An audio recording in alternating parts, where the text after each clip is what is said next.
We challenge you to find a better villa at just rupees 1.29 crores in Kelambakam, Moyamar. மாண்பு தலவாய் சுந்தரம் மாண்பு பேரவைத் தலைவர்களே, அவர் உள்ளான உண்மைக்கு புறம்பாக சொல்றேன். அவர் காங்கிரஸ்ல இருந்து அதிமுக 6 ஆண்டு காலம் ராஜ்யசபா எம்பியாக இருந்து தேமுதிகவுக்கு போய்விட்டு இப்பொழுது திமுகவில் நின்று திமுக இருந்து கொண்டு இப்பொழுது பேசிக் கொண்டிருக்கிறார். ஆக என்ன உறுப்பினர் உட்காருங்க. உறுப்பினர் தலவாய் உட்காருங்க. வேண்டாம் தேவையில்லாத விவரங்களுக்கு போக வேண்டாம். தேவையில்லாத விவரங்களுக்கு முடிஞ்சிச்சு, விடுங்க, உட்காருங்க. நீங்க பேச மாண்பு உறுப்பினர் கே என் நேரு அவர்கள். மாண்பு உறுப்பினர் கே என் நேரு அவர்கள் உட்காருங்க.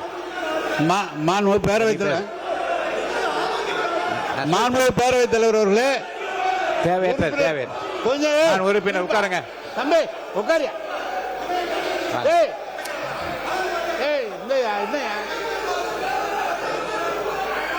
அன்பிற்கினிய நம்முடைய பேரவைத் தலைவர் அவர்களே, உறுப்பினர் பேசுகிறார். உறுப்பினர் பேசும்போது சம்பந்தப்பட்ட அமைச்சர்களோ அவை முன்னவரோ பேசலாம். இவருக்கு நீங்க தேவையில்லாம் ஒரே கிளாரிபிகேஷன் நினைச்சேன். இல்ல நான் வந்து கிளாரிபிகேஷன் பாயிண்ட் ஆஃப் ஆர்டர் நினைச்சேன். இது கிளாரிபிகேஷன் இல்ல, பாயிண்ட் ஆஃப் ஆர்டர் இல்ல. போதும். தலவாய் சுந்தரத்துக்கும் இதுக்கு என்ன பிரச்சனை? அவரை ஏன் கொடுக்குறீங்க? அப்ப எங்களுக்கு கொடுங்க, நாங்களும் பேசிக்குவோம். மாண்பு உறுப்பினர், அது நானே சொல்லிட்டேன். நானே அதை பத்தி விளக்கம் சொல்லிட்டேன். தேவையற்றது.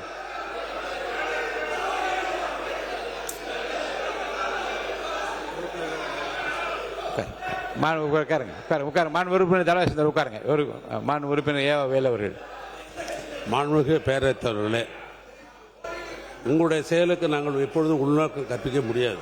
ஏன்னா இந்த அவையை பொறுத்தளவுக்கு முழு அதிகாரம் படைத்தவர், அதில் உங்களுக்கு மாற்று கருத்து அல்ல. எங்களுடைய உறுப்பினர்கள் பேசுகிற பொழுது தலவாய் சுந்தரம் என்று ஏதாவது ஒரு பெயரை அவர் குறிப்பிட்டிருப்பார்கள், அவர் வந்து என்ன சொல்றீங்களா அவர் கேட்கறதுக்கு ஒரு வாய்ப்பு இல்ல.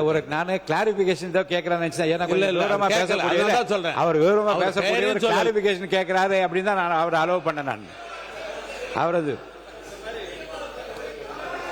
இது போன்ற நான் சொல்றேன், இது போன்ற நிகழ்ச்சிகளை வந்து அவரை பற்றி ஏதாவது நான் குறிப்பிட்டிருந்தாலோ அவர் வந்து ஒரு கிளாரிபிகேஷன் கேட்கலாம், ஒன்றும் தப்பு இல்லை. ஆனா எதுவுமே இல்லாத பொழுது இப்படி சொன்னோம்னா சட்டசபை நடத்த முடியாது. மாண்பு எதிர்க்கட்சி தலைவர் அவர்கள். மாண்புமிகு பேரவைத் தலைவர் அவர்களே, பொதுவாக மற்றவர்கள் பேசும்போதுதான் எங்களுடைய உறுப்பினர் அண்ணன் நாசன் அவர்கள் குறுக்கிட்டு பேசுவார். ஆனால் இப்போ அவர் பேசும்போதே நீங்கள் எல்லாம் குறுக்கிட்டு பேசுவதை நாங்கள் ஏற்றுக்கொள்ள முடியாது. அது தவிர நம்முடைய முன்னாள் அமைச்சர் மூத்த உறுப்பினர் அண்ணன் திரு தலவாய் சுந்தரம் அவர்கள் குறிப்பிடும்போது பல வரலாறுகள்லாம் குறிப்பிட்டு இவர் அங்க இருக்க அதெல்லாம் நீங்கள் இடமாறு அனுமதிக்க கூடாது. இதை நீங்கள் என்கரேஜ் செய்யக்கூடாது.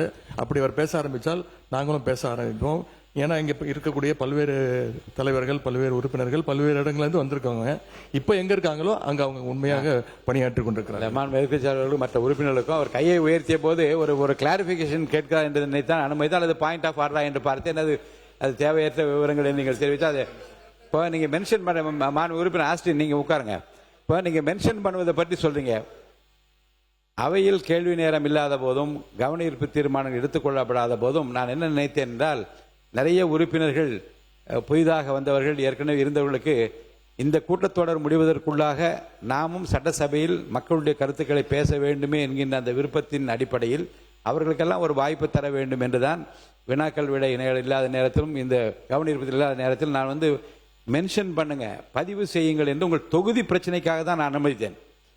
அந்த தொகுதி பிரச்சனை பற்றி பல உறுப்பினர்கள் அதை மென்ஷன்ஸ் பதிவு செய்கிற போது அவர்களுக்கும் மக்களுக்கும் இருக்க அந்த தொடர்புகள் வெளியே தெரிய வேண்டும் என்பது ரொம்ப அவசியமாக எனக்கு பட்டது. ஆனால் அதுவே எந்த அளவுக்கு கொண்டு போய் நிறுத்தி இருக்கிறது என்றால், ஏதோ அமைச்சர்களுக்கு பதில் சொல்ல தெரியவில்லை என்பது போன்ற தோற்றத்தையோ அல்லது பதிலே வரவில்லை என்கின்ற அந்த எண்ணத்தை ஏற்படுத்துவது அமையுமேனால் நீங்களே யோசிக்க வேண்டும்.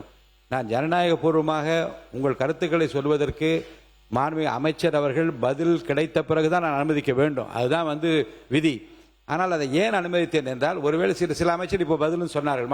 நீர்வளத்துறை அமைச்சர் 3 வினாக்களுக்கு நேற்றே பதிலளித்தார். இப்போது நம்முடைய தொழிலாளர் துறை அமைச்சர், சுற்றுச்சூழல் அமைச்சர் பதிலளித்தார்.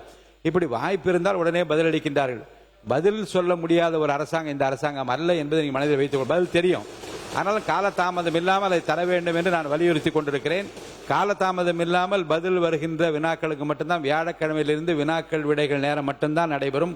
குறைந்தபட்சம் ஒரு 5 வினாக்களுக்கு குறையாமல் எடுத்துக்கொள்வேன். அப்படி எடுத்துக்கொள்கிற போது பதிலை பெற்று அதில் துணை வினாக்கள் என்று நீங்கள் கேள்வி கேட்கலாம். அந்த வினாக்களை ஒட்டி உங்களுக்கு அனைவருக்கும் எவ்வளவு பேருக்கு வாய்ப்பு தர முடியுமோ அதை அனுமதிப்பதாக இருக்கின்றேன். அந்த வகையில் இந்த மாண்புமிகு அமைச்சர் ஆஸ்டின் அவர்கள் இந்த பதில் சொல்வதை பற்றி அந்த குறிப்பு மாண்பு உறுப்பினர் நீங்கள் சொல்லி அந்த கருத்து தேவையற்றது என்று நான் கருதுகிறேன். தொடர்ந்து பேசலாம்.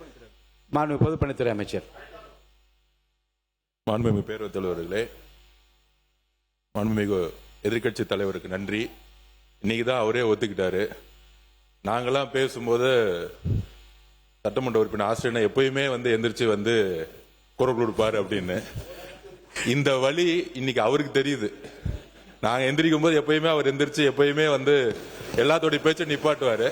இன்னைக்கு அவருக்கே அந்த உணர்வு வருது, நான் பேசும்போது எல்லாரும் குறுக்கிடுறாங்கன்னு. இன்னுமேட்டு எதிர்கட்சி தலைவர் சொன்ன மாதிரி இன்னுமேட்டு அவர் இனிமேட்டு குறுக்கீடுகள் இல்லாமல் எதிர்காலத்தில் இருப்பாருங்கிறது பதிவாகும். எதிர்கட்சி தலைவர் அவர்கள். பேரவைத் தலைவர்களே, இதுதான் நம்ம நாஷனல் சொன்னார்கள். நாங்க ஒரு கேள்வி கேட்டா அது திசை திருப்புற மாதிரி மடைமாற்ற மாதிரி இந்த அவை நடவடிக்கைகள் எடுத்துட்டு போறீங்கன்னு இனிமேல் எங்களுடைய உறுப்பினர் திரு ஆஷின் அவர்கள் அடிக்கடி குறுக்கிடுவார். We challenge you to find a better villa at just rupees 1.29 crores in Kelambakam, Moyamar.